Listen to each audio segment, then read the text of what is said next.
વડોદરા જિલ્લા ક્ષત્રિય રાજપૂત સમાજ દ્વારા શહેરના માંજલપુર વિસ્તારમાં આવેલા ભાતીજીના મંદિર ખાતે તેજસ્વી તારલાઓ માટે સન્માન સમારોહ કાર્યક્રમ યોજાયો હતો, જેમાં સમાજના અગ્રણીઓ, સામાજિક કાર્યકર્તાઓ અને માંજલપુરના પૂર્વ નગરસેવક ચિરાગ ઝવેરી પણ ઉપસ્થિત રહ્યા હતા।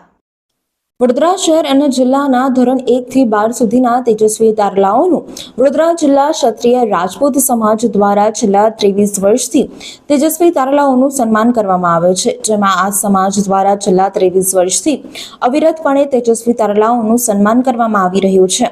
ત્યારે આ વર્ષે પણ 250 થી વધુ તેજસ્વી તારલાઓનું સન્માન કરવામાં આવ્યું હતું, જેમાં ધોરણ 1 થી લઈને 12 ધોરણના વિદ્યાર્થીઓ જેમણે 60% થી વધુ ગુણ મેળવનાર તેજસ્વી તારલાઓને માંજલપુર વિસ્તારમાં આવેલા ભાતીજી મંદિર ખાતે કાર્યક્રમ યોજાયો હતો, જેમાં મોટી સંખ્યામાં તેજસ્વી તારલાઓ ઉપસ્થિત રહ્યા હતા અને વડોદરા જિલ્લા ક્ષત્રિય સમાજના અગ્રણીઓ સાથે સામાજિક કાર્યકર્તાઓ અને માંજલપુરના પૂર્વ નગરસેવક ચિરાગ ઝવેરી સહિત મહાનુભાવોની ઉપસ્થિતિમાં તેજસ્વી તારલાઓનું સન્માન કરવામાં આવ્યું હતું। આ કાર્યક્રમનો મુખ્ય ઉદ્દેશ છે કે સમાજના તેજસ્વી તારલાઓ સમાજનું નામ રોશન કરે અને સમાજને કઈ રીતે આગળ લઈ જાય અને તેજસ્વી તારલાઓને આગળ વધારવામાં પ્રેરણા મળે તે હેતુથી આ કાર્યક્રમનું આયોજન કરવામાં આવ્યું હતું।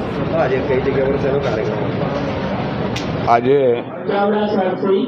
માંજલપુર ભાથુજી મંદિરે વડોદરા જિલ્લા ક્ષત્રિય રાજપૂત સમાજ તરફથી જે તેજસ્વી તારલાઓનું સન્માન રાખવામાં આવેલું છે, તેમાં 1 ધોરણથી કોલેજ સુધીના તમામ વિદ્યાર્થીઓને જે 60થી ઉપરના ટકા લાવ્યા છે તે લોકોને અમે હર સાલ લગભગ 23 વર્ષથી અમે આ પ્રોગ્રામ કરી રહ્યા છે અને અવિરત પણ આ પ્રોગ્રામ ચાલુ રહેશે એ રીતે અમે આ પ્રોગ્રામ કરીએ છીએ।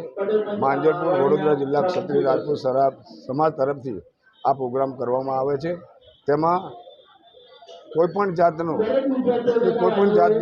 અમે કોઈની પાસે કંઈક વળતર લેતા નથી। અમારા સમાજ તરફથી અમે જે વિદ્યાર્થીઓ ભણી ગણીને આગળ આવે એના માટે અમે આ પ્રોત્સાહન ઇનામ આપીએ છીએ।